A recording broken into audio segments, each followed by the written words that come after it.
아직 더위가 기승을 부리는 한여름밤 도심 주택가. 다름을 잇는 거죠. 더위도 잊은 채 사람들이 하나둘 상가 오피스텔에 모여든다. 그래서 온갖에 진짜 미워할 사람 미워하고 좋아할 사람 좋아해야 되는데 사람이 그러지 않죠? 직업과 성별은 다르지만 이곳을 찾은 이유는 하나다. 바로 고전 논어를 배우기 위해서다. 올바르지 못하게 어떻게 치우치게 되는 것은 심요 소개의 불능자고요. 마음이 걔는 매는 거예요. 마음이 끌리는 게 어디 매 붙잡힌 게 있어서 스스로 극복하지. 고전학당 온고제가 이곳에 자리 잡은 지 벌써 2해가 넘었다. 이끌리는 게 끄달리는 데가 있어가지고 그걸 극복하지 못하기 때문이다. 학생들의 나이도 대부분 40이 훌쩍 넘어 보인다. 사람은 좋아할 수 있고 미워할 수 있고 왜 오지거든요 말이에요. 왜 오지거든요. 과연 이들이 뒤늦게 고전에 도전하는 이유는 뭘까? 저는 이제 아이들을 셋을 이제 키우고 그리고 가정생활 하고 이러다 보니까는 내가 딱 뭐가 있어서 하는 것도 아니고 그러면서 늘 아이들한테 지시하고 가르치고 어쨌든 애들을 케어하고 양육해야 되잖아요. 그러다 보니까는 나는 아무것도 없으면서 늘 그런 걸 해대다 보니까 내가 이제 한 50쯤 되고 나니까 제 자신이 막 이렇게 고갈되는 걸 느끼는 거예요. 그래서 이제 뭐 여기 온고제에서 하는 게 뭐 인문학 강의도 있고 여러 가지 교양 강좌가 있는데 그런 걸 이제 가끔 참여해서 들으면 내가 이렇게 좀 채워지는 느낌? 우리가 사람이라는 건 뭐냐면 생물학적인 존재로서의 사람을 얘기하는 게 아니에요. 사회적 존재로서의 사람을 얘기하는 거예요. 사회로부터 벗어나 있는 사람이라는 건 상상이 안 되는 겁니다. 그러니까 사회적 존재로서의 사람을 얘기하는 거거든요. 그러니까 결국은 남들과 어떻게 살아가느냐의 문제예요. 그러니까 남들과 어떻게 살아가느냐. 가장 잘 살아가는 거 남을 아끼고 사랑하고 배려하면서 살아갈 수 있는 거예요. 그건 남이 나를 사랑해 주기를 기대하려고 하지 말고 나부터 먼저 남을 배려하고 사랑하려고 하는 거. 이게 난 모든 고조주의 핵심적 가치라고 봐요. 그런 의미에서 부처님의 자비나 예수님의 사랑이나 공자의 인연 동일한 얘기라고 봐요. 배경이 다를 뿐이지. 오래된 것에서 미래를 발견하는 사람들, 그들의 이야기 속으로 떠나보자.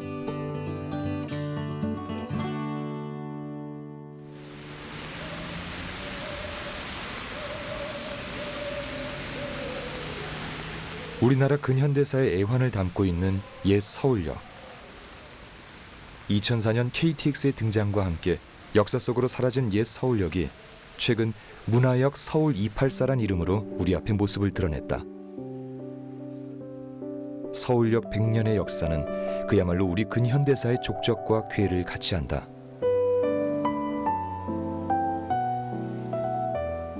(1900년) 대한제국 말기에 태어난 경성역은 계양장 인천과 서울을 잇는 근대 문물의 수입 루트로, 그리고 해방 이후 6.25를 거치면서 60여 년 동안 우리나라 경제 성장을 견인해왔다.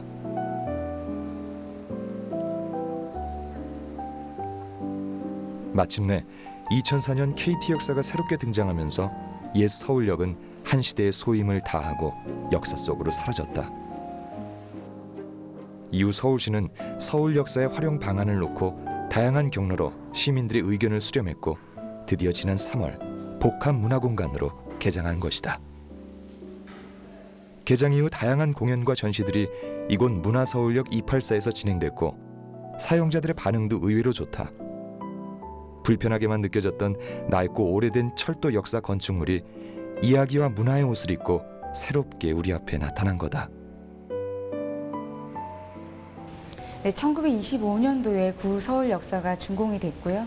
2004년도에 신서울 역사가 준공이 되면서 구서울 역사는 그 쓰임을 다했습니다. 그러고 나서 방치가 되어 있었을 때 관리를 하는 문화체육관광부에서 어떻게 활용이 됐으면 좋을까라고 많은 고민들을 하고 나서 복합문화공간으로 진행을 하자라는 결정이 내려졌고요.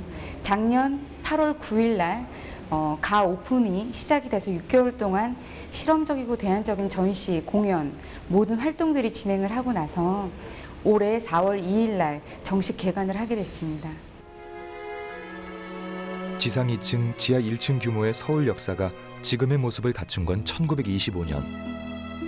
붉은 벽돌로 외벽을 감싸고 르네상스 양식의 아치와 지붕을 엮은 경성 역사는 당대 최고의 건축물로 평가받기에 부족함이 없었다.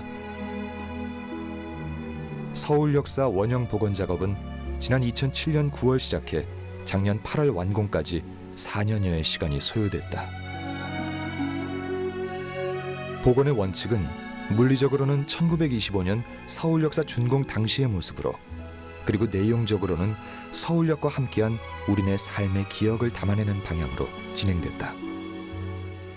그래서 문화역 서울 284라는 이름에는 문화공간이라는 컨셉과 역사 유적으로서의 모습, 그리고 동시에 다양한 문화가 교차되는 역이란 상징적 의미가 담겨져 있다. 한마디로 서울 역사 80년의 이야기를 고스란히 담아낸 것이다.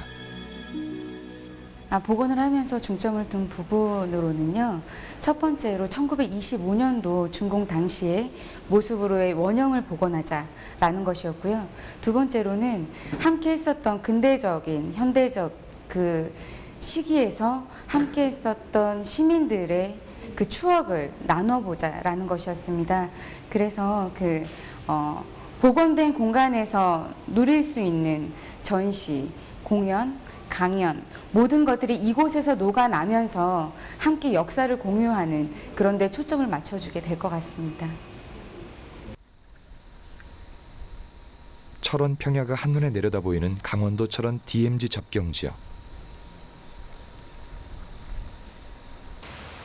역사적 장소의 이야기를 예술작품과 문화공간으로 활용한 사례가 이곳에도 있다. 철원구는 DMZ라는 역사적 공간을 관광객들에게 개방하는 안보 관광 투어를 진행해왔다. 지금 이곳에선 리얼 DMZ 프로젝트 2012가 진행 중이다.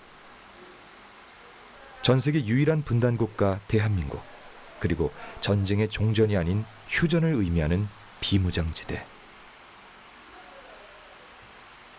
현대미술기획단체 사무소는 분단국가 특수성을 가장 잘 대변하는 DMZ 공간을 통해 현대 미술을 재해석하는 작업을 수행하고 있다.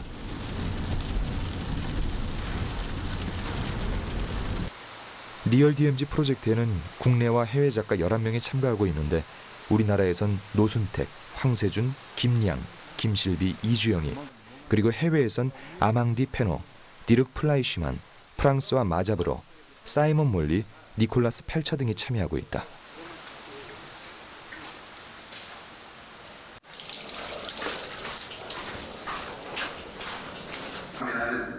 철의 삼각 전적지에서 노순택 작가의 사진을 본 후 제2땅굴을 찾았다. 500m를 들어가자 땅굴이 끝나는 지점에 독일 작가 디르크 플라이슈만의 샹들리에 작품이 우리를 맞이한다. 제2땅굴은 1970년대 냉전 시대의 산물이자 일촉즉발의 남북한 대치 상태를 전 세계에 알린 상징적 장소다. 특별한 공간에 설치되는 샹들리에. 작가는 제2땅굴의 막다른 지점인 이곳을 분단국가인 대한민국의 가장 특별하고 의미 있는 장소라고 해석하고 샹들리에를 설치했다. 이것은 내일에 사용한 침묵으로 미처 지우지 못한 것이었습니다.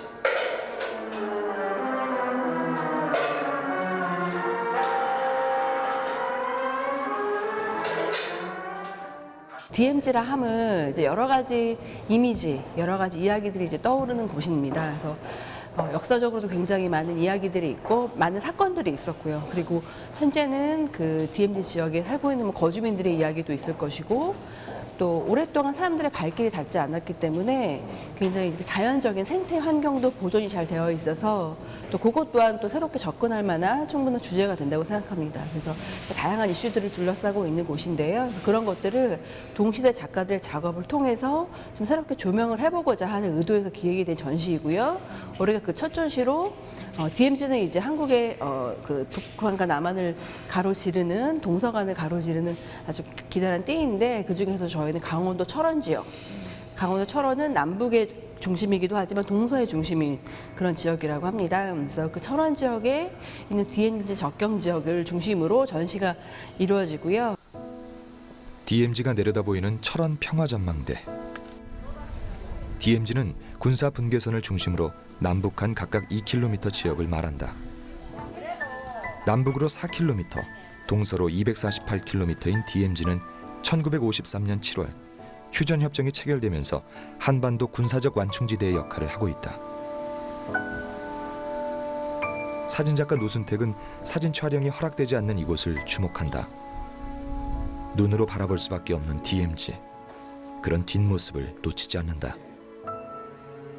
철원 평화 전망대에는 노순택의 사진작품을 비롯해 프랑스와 마자로브와 니콜라스 펠처 그리고 아망딘 페노의 작품이 전시돼 있다. 지금 설치를 지키고 있는 분들 어떻게 훈련을 받았는지 그러면 뭐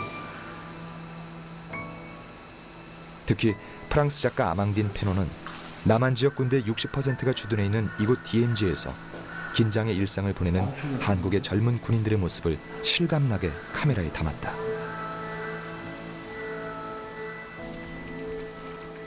철원 평화전망대 모노레일 탑승관. 외벽엔 사이먼 몰리의 경계인이, 실내엔 황세준과 이주영, 그리고 파트타임 스위트의 작품이 전시 중이다. 작가 황세준은 비무장지대의 뜻에 주목한다. 한반도에서 남북 4km와 동서 248km인 비무장지대를 제외한다면 나머지 지역은 무장지대란 말인가?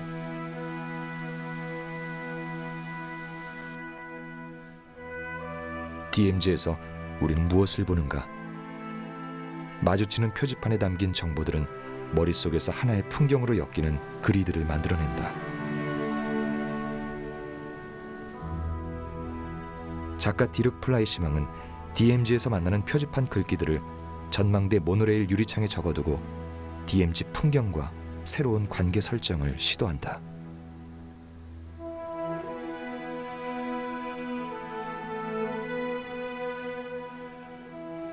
올해 프로젝트에는 11명의 그 국내외 작가들이 참여하고 있습니다. 지금 참여하고 있는데 대부분의 작가들은 DMZ에 관련해서 또 혹은 이런 접경, 분쟁 지역에 관련해서 오래전부터 리서치를 하고 작업을 해왔던 작가들이어서 이 주제나 지역에 무게가 있기 때문에 이걸 단시간 동안 접근하는 것에는 좀 굉장히 어려움이 있다고 생각을 해요. 저희도 그렇기 때문에 이 프로젝트를 장기적으로 지금 바라보고 진행할 계획을 가지고 있는 거고, 그래서 이 작가들은 기존에 관련된 작업들을 했던 작가들이 대부분이에요. 그래서 작가들하고 얘기하면서 기존에 그 작가들이 이제 풀어왔던 작업들을 조금 연장선에서 발전시키거나 또 그런 것을 좀 토대로 해서 강원도 철원이라는 지역에 또 중심을 맞춰서 새로운 작업을 만들기도 했습니다. 리얼 DMZ 프로젝트가 진행되는 철원은 우리나라 전체 DMZ 면적의 3분의 1을 차지하는 곳이다. 한국 전쟁 당시 최대 격전지이자 분단 한국의 상징인 철원 DMZ. 이번 프로젝트는 비무장이라는 이름으로 전 세계 어느 곳보다 철저히 무장된 대치와 긴장의 장소를 우리 아픈 역사의 현장 혹은 그래도 공존해야 할 삶의 터전으로 재해석한다. 월정리역에는 김실비와 노순택 그리고 사이먼 몰리의 작품을 만날 수 있다. 동족 상전의 전쟁과 철길이 끊어진 이곳에서 더 이상 갈 수 없는 북한 땅을 그리워하는 작품들이다. 구도심에 자리 잡은 대인시장은 7, 80년대 호황을 누린 광주의 대표적인 전통시장이다. 그러나 90년대 들어 대인시장은 기업형 대형마트와 백화점에 밀려 쇠락의 길을 걸었고 이젠 대부분의 상권을 내준 상태다. 최근 대인시장도 변화의 몸짓을 시작했다. 2008년 광주 비엔날레 복덕방 프로젝트를 진행하면서부터 예술가들이 시장에 입주하기 시작했고 시장은 하루가 다르게 변모해갔다. 일단 그 시장이 그 자본주의 어떤 그 생태 때문에 쇠락해 가고 있으면서 정말 사람이 다니지 않는 공간이었는데 예술가들이 입주하면서 좀 활기가 생긴 것 같아요. 전통시장과 예술의 만남. 전통시장의 맛을 살리면서 오래된 기억 속의 훈훈한 이야기를 예술작품으로 발산한다. 낡은 점포를 갤러리로 리뉴얼하고 상인들의 이야기를 작품으로 만들면서 오래되고 낡은 시장을 예술가들의 창작 발전소로 재탄생시킨 것이다. 예술가들이 그 작업실에서만 창작 행위가 이루어지는 게 아니라 이제 그 오픈되어서 나와서 시민들하고 만나고 대중들하고 만남으로써 그 창작이라고 하는 이제 문화예술 생산이라고 하는 부분들을 좀 더 원활하게 진행할 수 있는 것 같고요. 두 번째는 이제 그것이 이루어지는 공간이 시장이라고 하는 공간에 이루어지다 보니까 이제 시장이라는 기능 자체는 많은 사람들이 함께 물건을 사기도 하고 그다음에 문화를 즐기기도 하는 그런 기능들을 하고 있는데 그런 측면에서 대인예술시장이라고 하는 것은 처음에는 실험으로 출발을 했지만 지금은 광주 지역에서 문화예술 환경을 좀 새롭게 바꾸어 나가는 좀 그런 젊은 시도라고 할까요? 그런 부분에까지 지금 좀 발전을 해오고 있지 않았나 그렇게 생각합니다. 이런 성과들을 바탕으로 대인시장은 2012 광주 비엔날레 야외 전시 공간으로 선정됐다. 이제 대인시장은 역사 속의 광주와 광주 시민의 삶을 이야기하는 공간으로 전 세계 관람객들과 호흡할 것이다. 인도네시아 작가 틴틴 울리아는 광주의 상징을 찾아 이곳에 왔다고 한다. Okay, so it's actually a game performance. So basically, I will invite people to play. And what will we play? The game is about a map, actually. And I'm here as a resident artist, so an artist in residency, basically. And I want to find out what Gwangju is like. And so the game is about the map of Gwangju. I've been doing interviews around the market, and I've been asking people, oh, what do you think the shape of Gwangju is? So I take those shapes and I will make them into maps. But during the night market, basically, I will invite people and I will ask them, okay, where do you think is the heart of Gwangju? Where do you think is the head of Gwangju? Where do you think is other parts of Gwangju? And they will actually put things from the market as a symbol of places basically in Gwangju on the map. 광주의 이야기가 묻어있는 곳 대인시장. 이제 대인시장은 쇠락해가는 오래된 전통시장에서 광주를 상징하는 랜드마크로 거듭나고 있다. 도심 자체가 예전에 가졌던 그런 활기 자체를 잃어버리는 기능들을 잃어버리는 결과들이 있었거든요. 그래서 그것을 메꿀 수 있고 그걸 이렇게 채워줄 수 있는 것이 과연 무엇인가 했을 때는 저는 도시가 이게 도시의 창의성이라고 생각이 듭니다. 도시가 창의적인 도시라 했을 때는 이제 그런 부분들, 도심 공동화나 도시에 대한 문제 자체를 예술적으로 문화예술의 힘으로 인해서 풀어나갈 수 있는 그런 창의적인 도시 자체를 만들어가는 데 있어서 대인시장이라고 하는 곳은 아주 이렇게 중요한 곳이고요. 그게 바로 이제 도시의 창의성 자체를 시험해보는 바로미터가 될 수 있는 그런 좀 의미 깊은 장소라고 생각이 합니다. 경북 영천군 화산면에 위치한 시안미술관. 시안미술관은 폐교를 리뉴얼해 미술관으로 만든 대표적인 성공 사례다. 1999년 폐교된 화산초교 가산 분교를 2층에서 3층으로 증축하고 4개의 전시실과 미술체험 공간 그리고 잔디 공원을 조성했다. 미술체험 공간 무지개 미술관에서는 매주 다양한 체험 프로그램을 운영하고 있다. 교실을 통합해 만든 전시 공간에서는 주로 기획 전시를 진행하는데 갤러리를 원하는 실력 있는 작가들을 대상으로 공모를 통해 전시를 준비한다. 개관 당시만 해도 경북 영천은 산골 중의 산골이었고 이런 곳에 미술관이 들어설 곳이라곤 누구도 예상하지 못했다. 열악한 여건 속에서도 시안미술관이 성공적으로 자리 잡게 된 것은 폐교의 활용이 한몫했다. 한 건물 안에 역사를 알 수 있고 또 그 당시에 어떤 우리가 건축물이 됐든 또 뭐가 됐든 간에 그 시대적으로 변화되어 가는 그 과정들을 한눈에 볼 수가 있고 또 우리가 아무리 그 스마트폰 시대에 지금 디지털화 되어 가고 하는 그런 그 시대에 살고 있지만 아날로그 시대를 같이 공존할 수 있는 그런 공간이 이제 젊은 세대나 나이 드신 분들이나 같이 공감대를 형성할 수 있기 때문에 그 다들 좋아하시는 것 같아요. 지난해 시안미술관은 독특한 이름의 프로젝트를 화산면 일대에서 펼쳤다. 이름하여 마을미술 행복 프로젝트 몽유도원도가 그것이다. 시안미술관을 중심으로 화산면 일원의 마을을 선정해 다양한 미술 작품을 동네 곳곳에 설치했다. 늘어나는 빈집을 이용해 45명의 작가가 설치 작품을 만들었고 오래된 마을에 숨결을 불어넣은 것이다.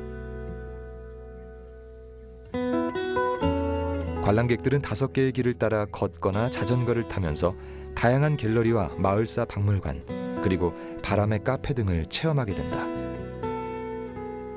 마을미술 프로젝트는 지역의 정체성을 문화 콘텐츠로 발굴해 예술의 옷을 입히고 지역 문화 활성화를 꾀하는 작업의 일환이다. 오래된 마을에는 이야기가 있고 이 이야기를 콘텐츠로 활용해 지역 발전의 동력으로 삼자는 취지인 것이다. 지난 한 해 많은 관광객들이 이곳을 방문했고 이제 영천의 명물로 떠올랐다. 마을이 그냥 지저분하고 빈집이 많고 정말 사람들이 빠져나오고 나니까 진짜 폐허 같은, 우리 폐교나 마찬가지로 폐허 같은 공간을 우리 폐교가 일어서듯이 마을도 그렇게 구성해 간다면 마을 사람들도 잘 살 수 있고 또 예술인들도 여기 관심을 가지게 되고 또 이제 우리 미술관도 그 주민들과 더불어 좋은 공간이 형성이 되지 않겠나 해서 그렇게 계획을 세워봤습니다. 오래된 것에서 지혜를 배우는 사례는 전북 무주군 적상산 자락에서도 발견할 수 있다. 적상산에서 내려다보는 풍경은 우리나라 5대 비경 중 하나로 꼽힌다. 정상의 상부댐 주변을 달리다 보면 물의 낙차를 이용해 전기를 생산하는 무주 양수발전소를 만나게 된다.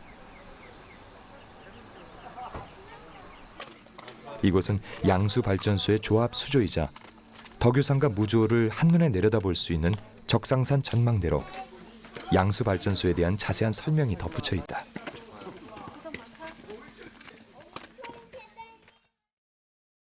전망대에 오르면 끝없이 펼쳐져 있는 비경 사이로 머루 와인 동굴 입구가 눈에 들어온다.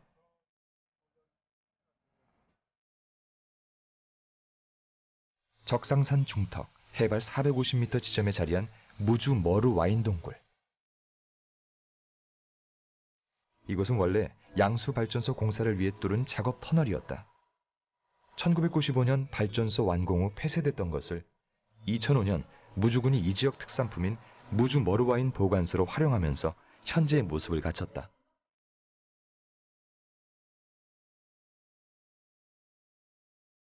총 길이 580m 중 290m의 머루와인 저장 숙성 창고와 시음, 판매장을 꾸몄다. 버려질 뻔한 오래된 터널을 지혜롭게 되살려 관광 상품화하는 데 성공한 것이다. 지금 무주 같은 경우는 청정을 상징을 하잖아요. 그래서 반딧불이가 살아 숨쉬는 고장에 또 산머루가 또 재배가 잘 되고 있어요. 그래서 거기에서 나오는 와인들을 이 와인 동굴에다가 저장을 하면 이 저장되어 있는 안에 있는 온도가요 진짜 잘 맞죠. 연중 12도에서 16도를 유지하기 때문에 여기에 들어오는 것들은 거의가 와인에서 숙성 그 다음에 저장까지 가장 알맞은 온도가 그 12도에서 16도를 유지를 하는 거래요. 그리고 또 온도만 맞다고 해서 습도가 없으면 또 안 되잖아요. 습도 같은 경우는 이제 85%를 나타내고 있기 때문에 와인에 딱 맞는 온도다 이렇게 저희들이 알고 있어요. 이뿐만이 아니다. 충북 영동에도 폐교를 지혜롭게 활용한 성공 사례를 찾을 수 있다. 충북 영동 지역은 우리나라 대표적인 포도 생산지다. 그래서 매년 이맘때면 포도 축제가 한창이다. 먼저 관광객들은 포도 따는 체험을 할 수가 있다. 탐스럽게 열린 포도를 배경으로 사진도 찍고 추억도 만들 수 있다. 특히 어린이들에게 인기 만점인 포도밭은 가족의 사랑을 확인할 수 있는 로맨틱한 곳이다. 그리고 출출하다 싶으면 포도 그늘에서 맛있는 식사도 즐길 수 있다. 또한 이곳에서만 만끽할 수 있는 체험 한 가지가 더 있다. 바로 와인 조격이다. 와인을 미지근한 물에 적당량 배합해 피로를 풀어주는 와인 조격은 관광객들에게 인기 만점이다. 피부 미용 효과와 혈액순환에 탁월하단다. 와이너리 투어의 하이라이트는 와인 저장고다. 평균 기온 13도는 와인 발효와 숙성에 가장 잘 맞는 온도다. 저장고엔 100여 개의 오크통에서 숙성되는 와인향이 은은히 배어있다. 이곳에 오면 포도에 관한 모든 것을 즐기고 맛보고 체험할 수 있다. 포도에 스토리를 입힌 것이다. 영동군의 자연지형과 폐교를 지혜롭게 활용해 우리나라 굴지의 와이너리로 성장한 이곳의 성공사례는 오래된 것에 대한 재발견이 얼마나 중요한가를 다시 한번 일깨워준다. 우선 지금 이제 뭐 달콤한 와인 같은 경우에는 종류가 많지 않고요. 드라이한 와인의 종류라고 보자면은 거의 한 30가지가 넘는 종류이기 때문에 총 다 해서 보자면 약 50여 종의 와인을 현재 생산을 하고 있고요. 우선 이 영동이라고 하는 지역은 우리나라 전체적으로 봤을 때 그 포도가 당도를 굉장히 많이 머금고 자라기 좋은 그런 천혜의 자연 환경을 갖고 있습니다. 우선 이제 일조량이 굉장히 좋고요. 다른 지역에 비해서 강수량이 좀 적은 편입니다. 그래서 포도가 굉장히 높은 당도를 가지고 자라기에 아주 좋은 환경을 갖고 있기 때문에 영동이라는 곳을 이제 선택을 했고요. 두 번째는 이제 저희가 이제 폐교를 지금 다시 리모델링을 해서 쓰고 있는데, 지금 저희가 있었던 이곳의 전시는 화곡 국민학교라고 해서 저희가 이제 굉장히 고풍스러운 느낌을 가질 수 있기 때문에 다시 이제 리모델링해서 쓰는 거라고 보시면 되겠습니다. 서울특별시 금천구 독산동. 독산동 일대는 1990년대까지만 해도 인쇄공장을 비롯해 소규모 제조공장들이 운집한 곳이었다. 또한 과거 구로공단의 이미지가 짙게 배어 있어서 상대적으로 문화가 취약한 곳이기도 했다. 최근 서울시는 도시재생 프로젝트 일환으로 독산동 일대 공장지대를 매입해 금천예술공장을 세웠다. 금천예술공장은 공장 부지에 새로 건립된 것이 아니라 인쇄공장을 리뉴얼해 시각예술 분야 레지던스 스튜디오를 만든 것이다.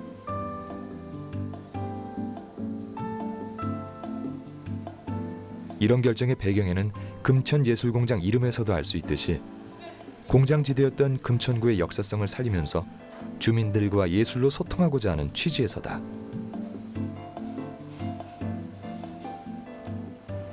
금천예술공장이 개관한 게 2009년 10월인데요. 여기 그러니까 인쇄공장으로 쓰이던 곳을 서울시가 매입을 해서 그 예술가들을 위한 창작 공간으로 리노베이션을 해서 저희가 개관을 했고요. 이렇게 그 공장 같은 옛날 그 산업시설을 리모델링해서 그 문화시설로 이렇게 전용하는 그런 움직임이 전 세계적으로 지금 현재 있어 왔거든요. 산업사회 그런 공장이나 여러 가지 시설들이 그 사용된 다음에 이제 낡고 나면 그걸 이렇게 새롭게 다시 그 재건설하는 이제 그런 흐름에서 이제 다시 만드는 게 아니라 그 시설들을 보완하고 거기에 예술가들이 그 어떤 그 지역의 그 문화적인 그 분위기를 이끌므로써 그 지역 분위기를 다시 지역 분위기나 경기를 그 재생시키는 이제 그런 흐름이 전 세계적으로 지금 있고, 지금 거기에 부응해서 금천예술공장 역시 이제 그런 그 낙후된 시설이나 이제 공공 부지를 그렇게 예술가들을 위한 창작 공간으로 만드는 그런 흐름으로 지금. 금천예술공장이 자리한 독산동은 서울시에서 가장 낙후된 곳이다. 현재도 예술공장 주변은 소규모 제조공장들이 여전히 존재하고 대부분의 주민들도 이곳을 삶의 터전으로 살아가고 있다.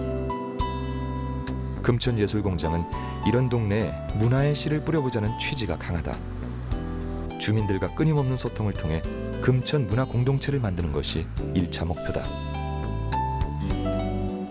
금천예술공장은 지난 2009년 10월 개관해 3년여의 시간이 흐르는 동안 다양한 방식의 레지던스 지원 사업을 진행해왔다.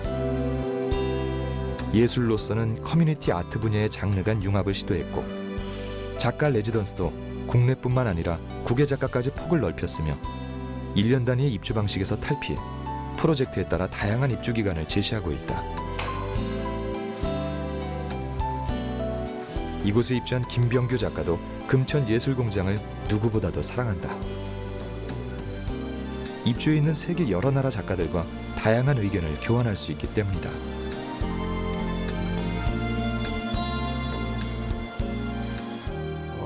일단 시설이 굉장히 좋고요. 작업하기 굉장히 좋고, 또 이렇게 여러 그 작가들하고 생각들을 서로 나눌 수가 있고, 뭐 꼭 말을 안 하더라도 저 사람들이 어떻게 하고 있구나 이거를 이렇게 옆에서 보게 되니까 그런 것들이 이제 영향을 주고 받는 것 같아요. 오래되고 낡은 공장지대 한가운데 자리한 금천예술공장이 지역과 세계를 동시에 연결하는 허브 역할을 하리라고는 누구도 생각하지 못했다. 이곳에는 시각예술, 설치영상, 공연 실험예술 등 다양한 분야의 예술가들이 입주해 있다. 또한 전체 입주 작가 중 해외 입주 작가도 점점 늘어 현재 50%에 육박하고 있다. I think it's a very interesting environment because it's one of the residencies in Korea that shares the same space with Korean and international artists. So this gives us an opportunity to exchange a lot. Also, I think it's very interesting that this space is in this kind of neighborhood like Gongcheon, which is industrial and not related to art or creativity in any way, so it's still developing in a way, and it's in the very periphery of Seoul, so somehow there's always this feeling of being strange, in a strange place, and you can feel that people around feel strange about international artists being here, but at the same time it's very interesting and positive. I think this center is still researching on how to involve people from the neighborhood and the community into the art space. 공장을 리뉴얼해 창작 공간을 만든 금천예술공장의 성공 사례는 세계적으로도 드문 경우다. 또한 지역성과 국제성의 양립을 표방하고 다빈치의 아이디어 공모를 통해 인근 디지털 산업단지에서 생산되는 제품의 부가가치를 높이는 데도 기여하고 있다. 여기가 이제 공장지대거든요. 금천구 지금 독산동 일대가 한 1,100여 개 되는 그 제조업 공장이 아직도 남아있고 굉장히 활발하게 지금 돌아가고 있는데, 이 지역이 가진 어떤 그 제조업 밀집지대에 가진 어떤 생산성, 이 지역이 가진 그런 그 정체성을 그대로 이제 훼손시키지 않고 유전시킨다는 의미에서 예술가들이 이쪽에 와서 그렇게 뭔가를 그 생산해낸다라는 그런 점에서는 이 지역이 가진 맥락과 그 같이 가게 되지 않나. 그 건물을 새로 짓는 게 아니라 여기를 이제 리노베이션 하는 방식이 그렇게 생각이 됩니다. 지금 그런 점들이 분명히 고려가 돼서 그 예술공장이라는, 그러니까 예술센터 이름을 짓지 않고 금천예술공장이라는 이름을 그대로 저희가 사용한 것으로 알고 있습니다.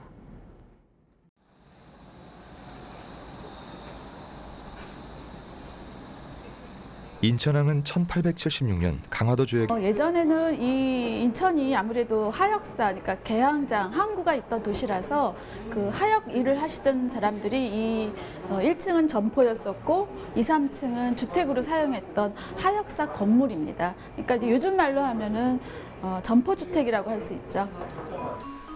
카페 파달은 130여 년 전 인천의 개항 당시 근대 역사 건축물을 고스란히 재현한 결과물이다. 또한 근대 문화유산으로 활용하기 위해 외형과 구조는 보존하고 내부는 리모델링하는 방식을 택했다. 천정은 원목의 나뭇결을 그대로 살리고 창살도 규격에 맞췄으며 회랑과 정원도 원형에 가깝게 배치했다. 1층은 탁자식 카페로 2층과 3층은 왕고를 이용한 다다미 방을 만들어 최대한 당시 건축물의 원형을 보존하려 노력했다.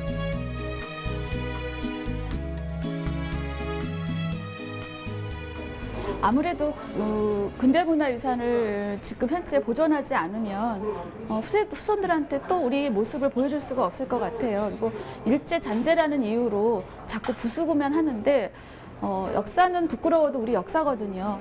좀 보존하고 남겨서 후손들한테 역사의 모습을 좀 보여주고 싶었고요. 또 하나의 의미는 그냥 보여주는 것이 아니라 같이 생활하고 공감할 수 있는 그 공간을 만들기 위해서 가장 쉽게 접근할 수 있는 게 카페였어요. 그래서 카페를 통해서 시민들이 좀 자유스럽게 드나들 수도 있고요. 그다음에 많은 사람들이 좀 활용할 수 있는 공간을 만들기 위해서 여기를 만들었습니다. 인천 근대 역사를 들여다볼 수 있는 곳이 또 있다. 인천시 중구 해안동 일대는 1883년 개항 당시 건립된 근대 건축물과 1930, 40년대 지어진 건물들이 잘 보존된 곳으로 근대 건축의 조형적 가치를 인정받고 있는 곳이다. 그 중심에 인천 아트 플랫폼이 있다. 인천 아트 플랫폼은 중구 해안동 일대 계양기 근대 건축물을 매입해 복합문화예술공간으로 재탄생했다. 매끈한 새 건물을 짓는 대신 인천항의 역사와 삶이 묻어있는 근대 건축물을 재활용한 것이다.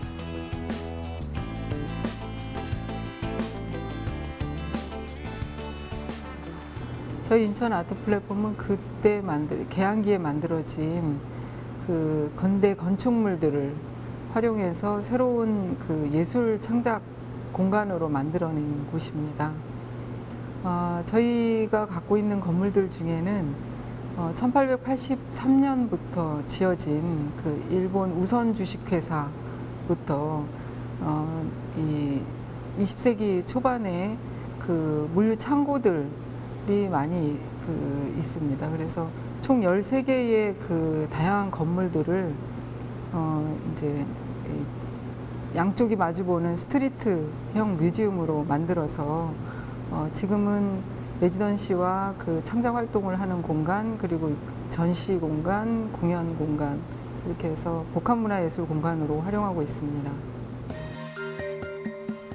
이제 개관 3주년을 맞은 인천 아트 플랫폼은 예술을 매개로 시민들과 꾸준히 소통한 결과 연평균 10만 명의 관람객이 찾는 인천의 명소가 됐다.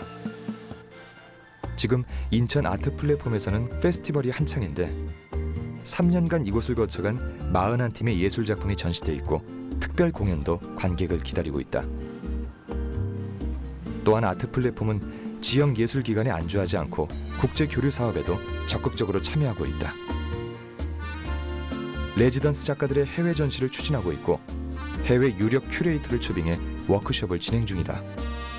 지역성과 세계성을 동시에 추구하는 아트 플랫폼의 전략이다.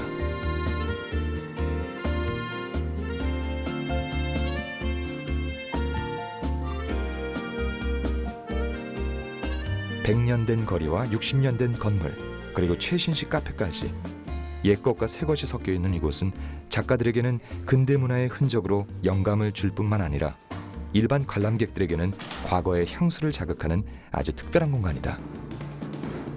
도시의 역사성과 지역성을 최대한 살려 문화적으로 재활용하자는 것이 인천 아트 플랫폼의 존재 이유인 것이다. 인천 아트 플랫폼이 있는 중구 일대는 이미 이 100년 이상의 시간이 축적된 곳입니다. 그래서 아트 플랫폼 주변으로 그 일제시대에 세워진 많은 건물들이 있습니다. 그 건물들은 굉장히 아름다운 건물들도 있고 개인 주택들도 있고 관공서도 있고, 이곳에 사람들이 발을 들여놓는 순간 과거로 시간 여행을 가는 것과 같은 굉장히 풍부한 감성을 느끼게 됩니다. 그 감성들을 그 예술적인 그 새로운 창작 그 공간으로 활용함으로써 그 과거의 역사와 그리고 이 시대에 이루어지는 동시대 그 문화예술이 함께하는 그런 공간으로서 일반인들이 그 인천 시민뿐만 아니라 그러니까 서울이라든지 기타 다른 도시에서 오는 분들 혹은 외국인 관광객들도 굉장히 신비로운 느낌을 일단 갖게 되고요. 시간 여행을 하는 듯한 그런 생각을 많이 갖게 됩니다. 오래된 것에 대한 가치의 재발견은 비단 장소뿐만은 아닌 듯 싶다. 요즘 통기타 음악이 젊은이들 사이에 인기를 끌더니 이제 음악을 듣는 방식도 아날로그 시대로 회귀하는 경향을 보이고 있다. 생활 속에서 디지털의 발달로 인해 가장 변한 것이 있다면 바로 음악을 듣는 방식일 것이다. 그러나 편리함을 접고 아날로그 LP 음반을 고집하는 사람들이 늘고 있는 것도 사실이다. 요즘 서울 회원 지하상가에 위치한 LP 전문 매장이 때 아닌 호황을 누리고 있다. 최근 들어 다시 또 늘기 시작했어요. 불과 늘기 시작한 게 한 2, 3년 전? 그 전에도 뭐 굉장히 많이 구매욕이 높았는데 요 근래에 또 다시 또 젊은 친구들이 다시 LP를 선호하는 친구들이 많이 생기더라고요. 뭐 나가수다 뭐 이런 TV 매체를 통해서 이제 과거의 음악들이 다시 이제 부흥이 되면서 이제 그 음악을 LP로 다시 들어보고 싶은 친구들이 많이 생겼죠. LP 음반 시절에는 어떤 추억이 있었을까? 영어해야 레코드판이 있었어요. 요즘은 뭐 컴퓨터다 뭐 그런 매체를 통해서 공부를 많이 하는데 예전에는 레코드판으로 음악뿐만 아니라 이렇게 영어 회화 공부 레코드판으로 했던 것 같아요. LP 음반을 한번 들어보고 싶었다. 오디아 코트라는 그 포랑카의 백코러스로 있던 그 흑인 여자예요. 앨범을 냈는데 이거 되게 좋아요. 저 개인적으로 좋아하고 이 여자의 음색을 내가 좋아해서 이 또 다른 판을 찾는데 판이 별로 없더라고요. 음악 매니아층을 중심으로 퍼져나간 LP 음반의 화려한 복귀는 편리함만을 추구하는 사람들에게 던지는 의미 있는 메시지다. 모든 음역대를 재생하는 방식의 LP 음반은 음역대를 선택적으로 들려주는 디지털 방식에 비해 한 수 위다. 재생 음악이 가장 자연스럽고 생생한 것에 목표를 둔다면 기술의 발달로 등장한 디지털이 오래된 LP를 누르지 못하는 것도 바로 이 대목이다. 그러니까 제가 생각했을 때 그렇습니다. 디지털이 추구하는 목적이 결과적으로는 아날로그를 따라잡는 거라고 생각해요. 자연의 소리를 가장 근접해 있는 게 LP 소리 같고 그 LP 자체의 그 마찰음이지 않습니까? 아날로그 그 자체가 따뜻한 느낌이 듭니다. 그 디지털은 어떤 신호에 의해서 읽어지니까 고역대, 저역대가 일정 부분 잘리게 될 것이고 그러다 보면 순수하게 인간이 들을 수 있는 소리, 그게 아날로그 자체가 제일 좋다고 생각해요. 저 역시도 따뜻하게 느껴지고 CD 같은 경우에 뭐 음악을 듣는 게 가장 중요하겠지만 오래 듣게 되면 좀 피곤하기도 하고.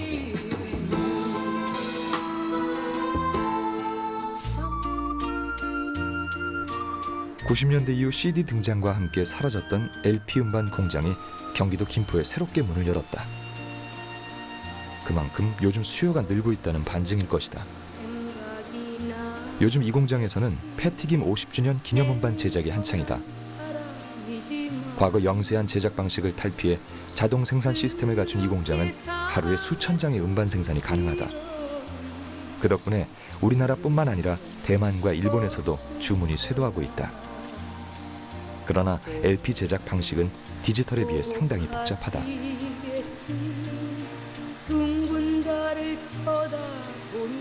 일단 저희가 아날로그 마스터링된 음원을 갖고 있으면 그 음원을 동판으로 만든 다음에 그 동판에서 니켈 작업을 통한 이런 스탬퍼라는 틀을 만들고요. 이 스탬퍼를 이 프레스징 기계에 위아래 둔 다음에 PVC가 이 안에 들어온 상태에서 눌러서 저희가 생각하는 그 판이 나오는 거고 결국은 이 플라스틱이 바로 이제 판으로 만들어지는 공정이 되는 거죠. 아, 이게 완성된 건가요?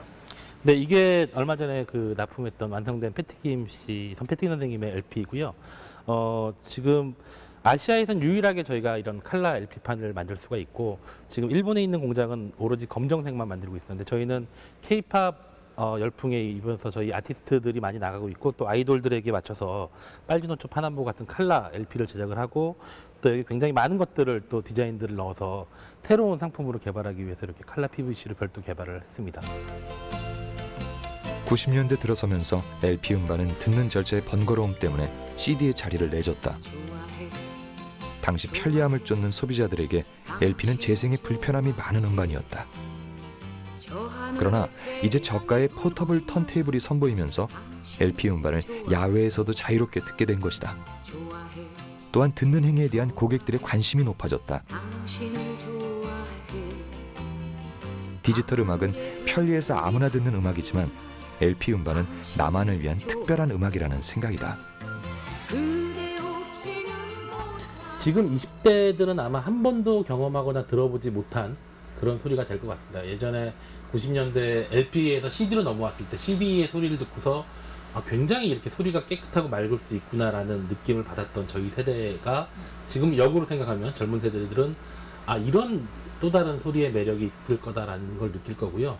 또 하나의 매력은 책과 같다라고 저는 생각을 합니다. 아직도 전자 이북이 굉장히 판치는 이 세상에서 아직도 교보문고 같은 대형 서점에 가면 책을 찾는 많은 사람들이 있거든요. 그건 뭐냐면 내가 갖고 싶은 책을 내 책상 위에 내 침대 위에 뒹굴러 다니고 지하철에서 그 책을 훔쳐서 넘어가는 그 재미, 그 소유욕 이런 것들이 아마 LP를 듣는 매력하고 비슷하지 않을까 개인적으로 그렇게 생각을 합니다.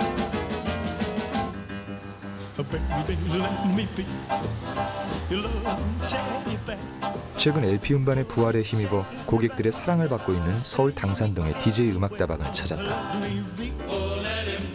7, 80년대 흔히 볼 수 있었던 DJ 음악다방은 시대의 변화에 따라 추억 속으로 사라졌다 최근 새롭게 문을 열었다.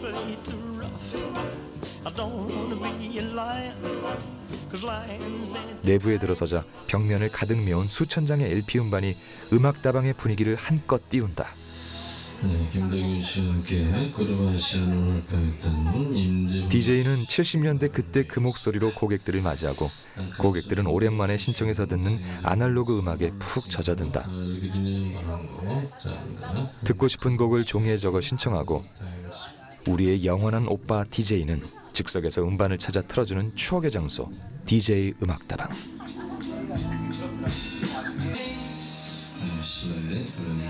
버튼 하나면 모든 음악이 재생되는 이 스마트한 세상에 굳이 LP 음악을 들으러 이곳에 오는 이유는 뭘까?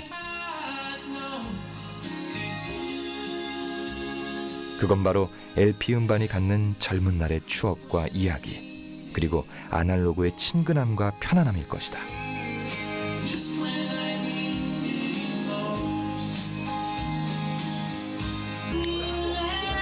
부드러움이죠. 디지털 음악에서 들을 수 없는 음악, 쉽게 말해서 왼종일 들어도 피곤하지 않는 음악, 들으면 들을수록 빠져드는 음악, 그게 매력이죠. 이 LP 음반이라는 이 음악은 살아있는 음반, 그러니까 음악은 귀로 듣는 게 아니고 가슴으로 듣는다는 거죠. 근데 일반 음원이나 CD나 뭐 이런 모든 이런 음악들은 그런 걸 감동을 못 주더라는 거지. 그 가수들이 녹음할 때 리빙 스테레오, 뭐 하이 피델리티, 하이파이 이런 식으로 녹음하는 게 물론 PD들이 녹음을 기술자들이 녹음을 하지만 그 듣는 사람들 그 감동을 주는 건 LP는 거의 생음악을 내준다는 거예요. 물론 장비도 다 좋아야 되지만 그래도 가정에서 듣더라도 정말 생음악을 느낄 수 있는 그런 감동을 주는 음악들. 그렇기 때문에 이 LP가 아직도 많은 사람들은 아주 감동을 줄 수 있다. 그렇게 얘기할 수 있죠. 공구가게가 즐비한 대구 북성로는 1980년대 전국 최대 산업 공구 골목으로 명성을 날렸다. 그러나 30년이 지난 지금은 폐점하는 공구 상가가 늘어나면서 쇠락의 길을 걷고 있다. 북성로 재발견 프로젝트는 이런 북성로의 활기를 불어넣기 위해 시작됐다. 공구 상가 사이에 자리한 카페 삼덕상에는 그 첫 번째 성과물이다.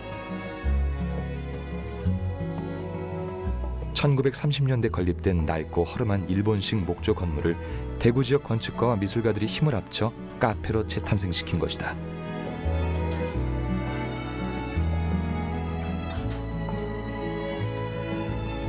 과거 삼덕상에는 1930년대 일본식 목조 건물로 건축돼 53년부터 철물점으로 사용되다 최근 빈 점포로 방치돼 있었다. 북성로 재발견 프로젝트 팀은 북성로 일대에서 보존 가치가 우수한 건축물을 물색했고 이곳 삼덕상회를 과거와 현재가 공존하는 장소로 탈바꿈시킨 것이다.